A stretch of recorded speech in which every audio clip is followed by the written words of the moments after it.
Vamos a seguir. Luego de ver los objetivos de la política económica, los tipos de política económica, vamos a proceder a ver los instrumentos que tiene la política económica. Miren, los instrumentos que tiene la política económica para poder intervenir en el sistema económico, en principio o en primer lugar, son de tipo fiscal. ¿A través de qué? A través del manejo del ingreso y del gasto público. También existen los mecanismos de tipo monetario. Acá el instrumento más importante desde la perspectiva monetaria de la política económica es el manejo de la emisión de dinero. Pero no tanto la emisión del dinero que crea el Banco Central, porque el Banco Central crea dinero, sino aquella cantidad de dinero que crean los bancos privados a través del mecanismo de ahorro y préstamo. Por ejemplo, miren, lástima que no estoy en la pizarra para que viéramos esto porque es sumamente interesante, pero voy a tratar de ser explícito y poderles dar la idea de cómo se maneja este mecanismo de ahorro y préstamo. Por ejemplo, yo voy a un banco y hago un depósito de 1,000 quetzales. Entonces el banco, en mi cuenta de cheques, va a tener una obligación de 1,000 quetzales. Pero entonces agarra este dinero y viene alguien a prestar. Bueno, a esto se le debe quitar, yo creo que es el 20% de la tasa de encaje legal.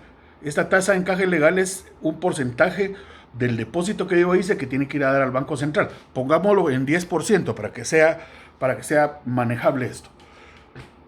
Entonces, de los 1,000 que yo deposité al Banco Central o al Banco de Guatemala en este caso, se van 100 quetzales. Y el banco comercial se queda con 900 para prestar. Entonces llega otra persona y pide un préstamo por 500. Fíjense ustedes, esos 500 se los dan a la persona que llegue y estos 500 quetzales van a ir a parar a un banco, a otro banco. Ya sea que la persona fue a pagar una deuda, ya sea que pagó su tarjeta de crédito, ya sea que... Pero fíjense, ahorita, con los 1,000 quetzales que yo deposité, ya hay en la economía 1,500 o 1,400 si quitamos la tasa de encaje legal, que son los 1,000 que yo deposité más lo que le prestaron a la señora del dinero mío. Y ahí hay una creación de dinero. Y si estos 500 van a caer a un banco, que definitivamente van a ir a caer a un banco, el banco tiene que hacer lo mismo. Guardar el 10% de esos 500, que serían 50 quetzales, y los otros 450 los va a prestar. Viene una persona y le presta 300 quetzales, y el banco se los da. Entonces vean ustedes, de 1,000 quetzales, sí, que yo deposite, estamos hablando de que el banco está en los 1,000 quetzales míos en mi cuenta de depósitos monetarios, 500 que le prestó a una persona y que fueron a depositarlos a otro banco, más otros 300 que prestaron a otra persona. O sea, estamos hablando ahí que casi está duplicando la cantidad de dinero. Y eso es lo que tiene que cuidar la autoridad monetaria para que no haya las tarjetas de crédito son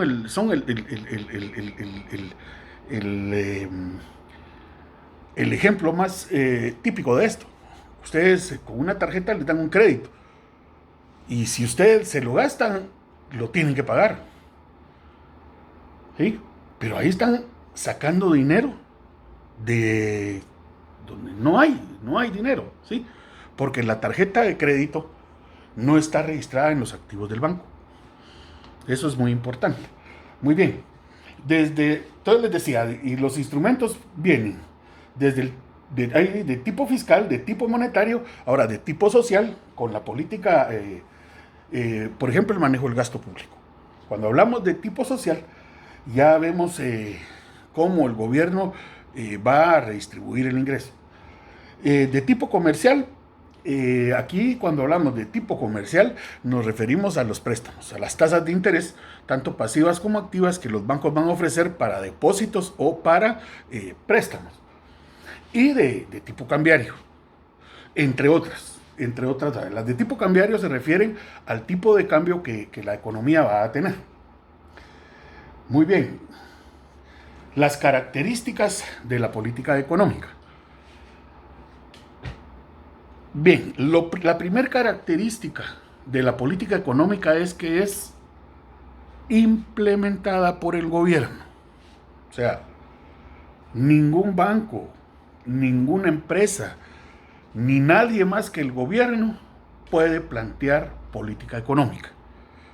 Si bien es cierto que en la Junta Monetaria hay representantes de los bancos y hay representantes de CACIF, la Junta Monetaria es un ente público.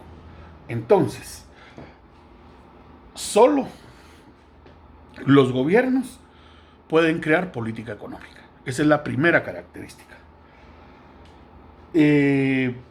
La segunda, consisten en distintos tipos de instrumentos que permiten al Estado incidir sobre el funcionamiento de la economía. Esos instrumentos ya los vimos, pueden ser de orden fiscal, de orden monetario, de orden comercial, etcétera, etcétera, etcétera, ¿no? Bueno, voy con la tercera. Tiene como propósito adecuar el circuito económico y productivo a las necesidades de la nación, contribuyendo así a corto, mediano o largo plazo con el mejoramiento de la calidad de vida. O sea, acá una de las características de la política económica es que a través de la implantación de sus mecanismos, lo que persigue es, como les decía, entre otras, el bienestar de la población. Finalmente, la política económica está sustentada en un pensamiento económico. La política económica antes del 88, 89 era de corte neo-keynesiano. La política económica más o menos del 90 en adelante se fundamenta en los postulados de la Escuela de Chicago, conocido comúnmente como neoliberalismo. Entonces acá no debe de perderse de vista que la política pública responde a todo un marco conceptual e ideológico que va a beneficiar a determinado sector de la población. Ahí no tenemos pierde, ¿verdad? Muy bien. Ahora vamos a ver los tipos de política económica. Y vamos a ver, en principio, la política fiscal. Perdón.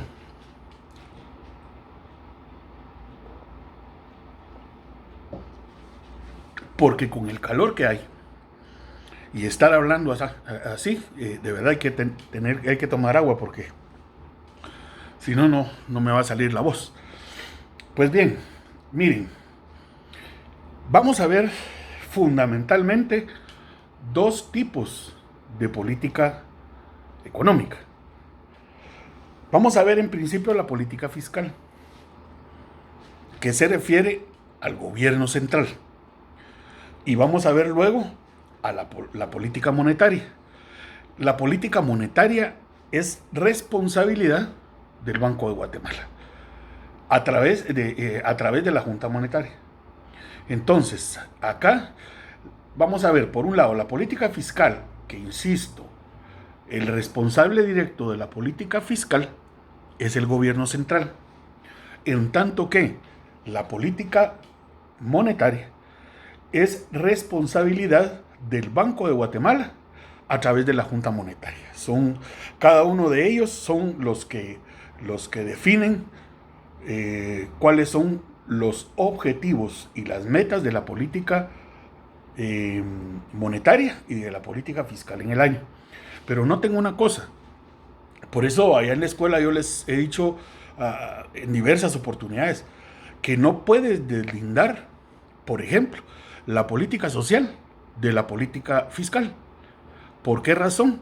Porque Cualquier política que se implemente en un país necesita de financiamiento. Entonces, si ustedes, por ejemplo, van a implementar una política pública en el ámbito social, que sería una política social, tendente a mejorar la educación en Guatemala, el gobierno tiene que asignar esos recursos para que esa política pueda ser implementada. De lo contrario, será una declaración de intenciones nada más. No será una política que sea efectiva para la población, sino una declaración de intenciones. Por ello es que no se puede desligar la política fiscal de la política social y mucho menos de la política monetaria. Entonces, yo les he sugerido allá en la escuela que cuando les enseñen a ustedes la política social, también les enseñen la política fiscal y les enseñen la política monetaria y les den cuáles son la relación que existe entre estos tipos de política. Porque como les repito, si no hay dinero, la política social solo se convierte en una declaración de intenciones. Pues bien, para hablar de la política fiscal, lo primero que tenemos que hacer es definirla, ¿verdad? Entonces, la política fiscal no es más ni menos que el manejo de los ingresos y el gasto del gobierno para alcanzar objetivos preestablecidos, ¿sí? Que pueden ser de diversa índole. Por ejemplo, el de la educación que les mencioné, por ejemplo, el de la estabilidad. Por ejemplo, un gran objetivo de la política fiscal puede ser el déficit, el manejo del presupuesto de ingresos y gastos de la nación, de tal cuenta que el déficit, es decir, la resta entre ingresos y egresos, ¿sí? Que el déficit fiscal, por ejemplo, no exceda de un determinado porcentaje del PIB, ¿sí? Entonces, eso es el manejo de la política fiscal. Entonces, voy a repetir, la política fiscal consiste en el manejo de ingresos y egresos del gobierno para alcanzar objetivos preestablecidos, que pueden ser de corto, mediano y largo plazo. Muy bien, entonces, vamos a empezar a hablar de qué es el gasto público. Porque si la política fiscal es el manejo de ingresos y gastos, tenemos que saber primero qué es el gasto público. Pues el gasto público son los egresos que tiene el gobierno para funcionar. Pero estos egresos son de diferente naturaleza. Ahorita vamos a ver por qué entonces. El gasto público, pues, insisto, son los gastos que el gobierno hace para funcionar, para prestarle servicios a la población y los sueldos y salarios que le paga a sus empleados, que aunque parezca que ahora han demonizado el gasto público en salarios, pero el gran empleador aquí en Guatemala de muchas personas, de técnicos egresados de nivel intermedio, de bachilleres, peritos contadores, etcétera, de maestros, es el gobierno. Y uno de los mayores empleadores de profesionales en Guatemala es el gobierno. Entonces, esa intervención que tiene el gobierno a través de su gasto público, contratando gente para que trabaje, es de suma importancia. Si esto no se diera en la economía de Guatemala, imagínense ustedes por un momento el nivel de desempleo que habría. Sería terrible, eso sería terrible, ¿no? Entonces, ese es el gasto público. Pero el gasto público se puede clasificar, y pónganle ojo a esto, el gasto público se puede clasificar en gastos corrientes y en gastos de capital.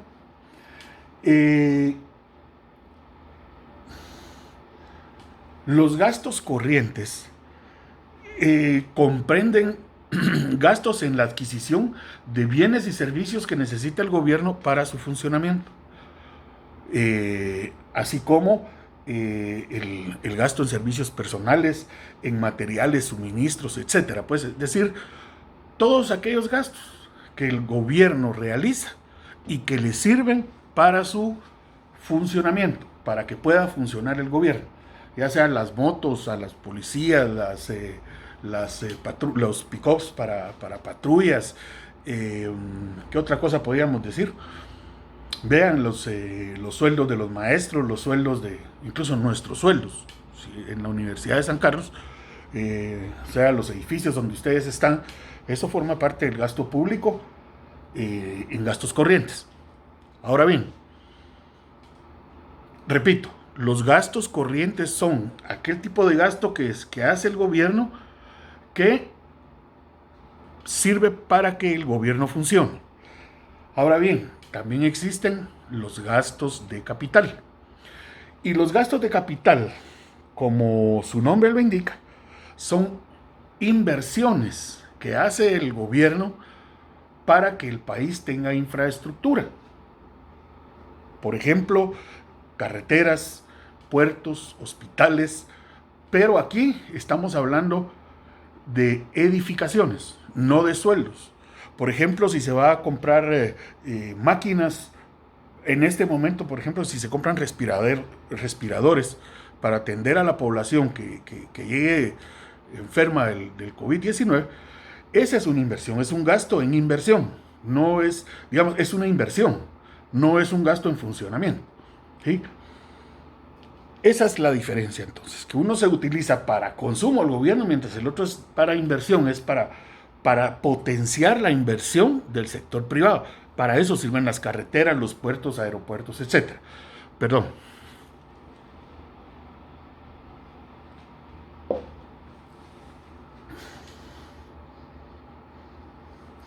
Muy bien. Entonces ya vimos que el gasto público puede ser un gasto corriente o gasto de capital. Acá entonces vamos a ver, ya vimos los egresos, ahora vamos a ver los ingresos. Y los ingresos del gobierno se refieren a la fuente de donde el gobierno va a captar estos ingresos. Y la fuente de donde el gobierno capta estos ingresos es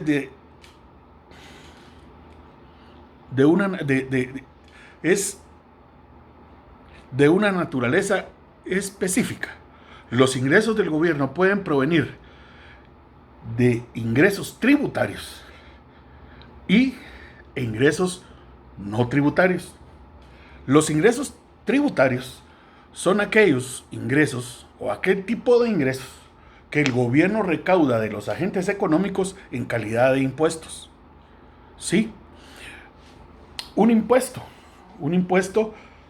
no es más que la cantidad de dinero que un ciudadano de un país está obligado a pagarle al gobierno sin esperar ninguna contraprestación, es decir, sin esperar algo a cambio. ¿Sí? Entonces, los ingresos tributarios es la primera fuente de ingresos. Pero para analizar qué es un ingreso tributario, vamos a ver entonces. Los ingresos tributarios son los que se derivan del cobro de impuestos. Ahora, ¿qué tipo de impuestos hay acá en Guatemala? Acá fundamentalmente son dos tipos de impuestos. Por un lado, los impuestos directos y por el otro, los impuestos indirectos. Yo creo que esto ya se los explicaba yo cuando vimos los agregados macroeconómicos, pero no está de más que se los recuerde. Entonces, los impuestos directos son aquellos que van a gravar o van a afectar a las personas, ya sea personas individuales o colectivas, ¿sí? El impuesto directo es el que tiene que pagar Luis Eduardo Muñoz, sí o sí. No puedo quitármelo, no puedo no pagar. Este impuesto está dirigido a que yo, como ciudadano, lo pague. En este caso es el impuesto directo. Los impuestos, ahí les voy a decir qué tipos de impuestos directos hay acá. O mejor se los voy a decir de una vez. Los impuestos indirectos que hay en Guatemala es uno sobre la renta, que es el más común y que es el que yo tengo que pagar, quiera o no quiera. Luego sobre herencias, legados y donaciones. Y el otro, no recuerdo ahorita.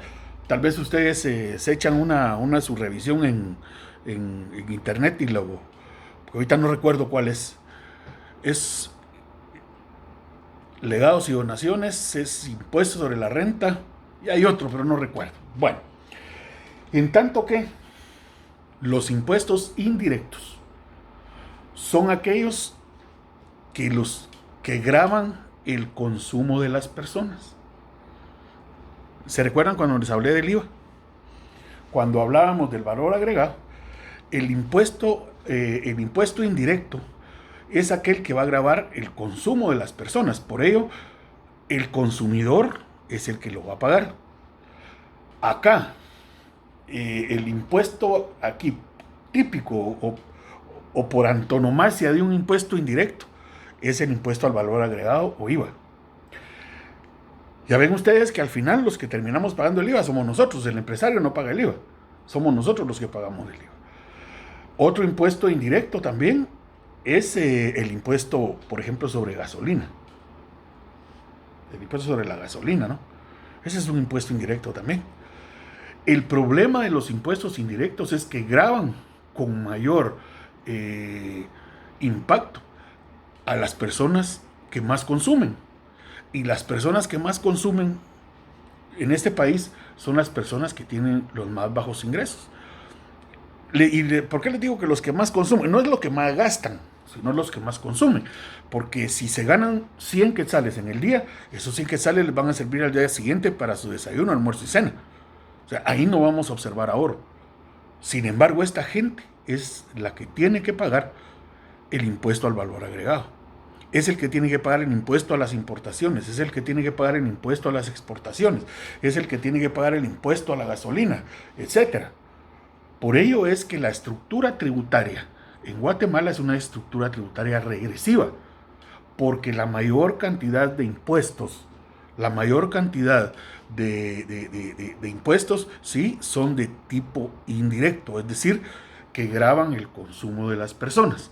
Y por eso es que incluso el Fondo Monetario Internacional, una de las condiciones que le ha puesto Guatemala para los préstamos, para estabilizar la balanza de pagos, es precisamente que la creación de un mayor impuesto sobre la renta o de un impuesto que grave el ingreso principalmente de los grandes empresarios. Pero todas estas reformas tributarias que oyen ustedes, casi a cada gobierno ha venido hablando de reformas tributarias casi desde que yo tengo memoria.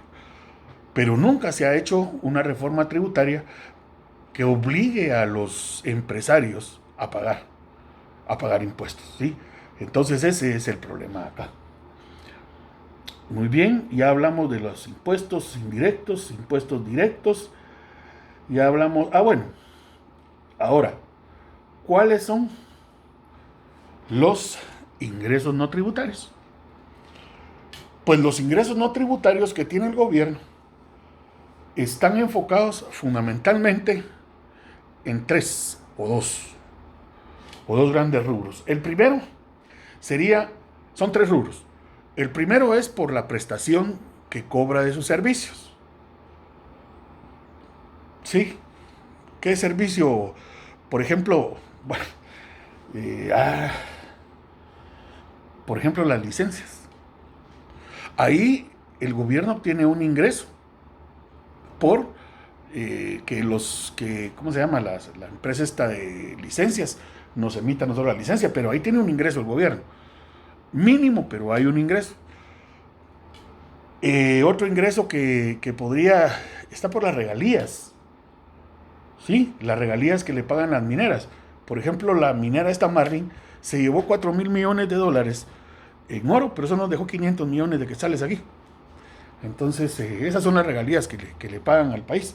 Entonces, los ingresos no tributarios son aquellos, pues, en principio, como les decía yo, que son los ingresos que obtiene el gobierno, pero que no son impuestos. El primero, les decía yo, sería por los servicios que presta. Lo segundo sería por las donaciones. El gobierno de Guatemala recibe donaciones. Si no, recuerden ustedes aquella famosa donación por la cual uno de los presidentes más corruptos de ese país fue a parar preso a los Estados Unidos. Una donación que hizo el gobierno de Taiwán para las librerías escolares o las bibliotecas escolares, que al final de cuentas fue a parar a la cuenta de don Pollo Ronco. Y bueno, no don Pollo Ronco, el Pollo Ronco, porque ese no merece que se le diga don ni señor. Bueno, ese es otro tipo de ingresos que entran al gobierno. Por ejemplo, una donación que hace la agencia japonesa, la JICA, que regala, por ejemplo, 100 pick-ups para la malaria o para el control del dengue, etcétera, ¿no? Esas son ingresos que tiene el gobierno a través de donaciones. Y la principal fuente de ingresos del gobierno a través de una tercera vía son la deuda. Que esta sí tenemos nosotros. Me quedo sin palabras incluso para poderles decir que la deuda de Guatemala ahorita se disparó más que en los 2 gobiernos anteriores. El gobierno ahorita obtuvo una deuda que sí de miles de millones de dólares que vamos a tener que pagar. Y ojo con esto, a ver si no viene un reajuste del impuesto al valor agregado, del IVA, a un 15%, a un 20%. ¿Por qué? Porque el gobierno va a necesitar dinero para pagar esa deuda. Como lo que no van a hacer es crear impuestos directos, nosotros vamos a ser los que vamos a tener que pagar estos créditos, aunque ninguno de nosotros haya sido favorecido, ¿verdad? Entonces, acá tienen ustedes un panorama bastante general de lo que significa la política fiscal. Yo voy a parar acá y para que ustedes hagan sus anotaciones y sus preguntas y luego yo les responda vía correo electrónico o les responda en la plataforma.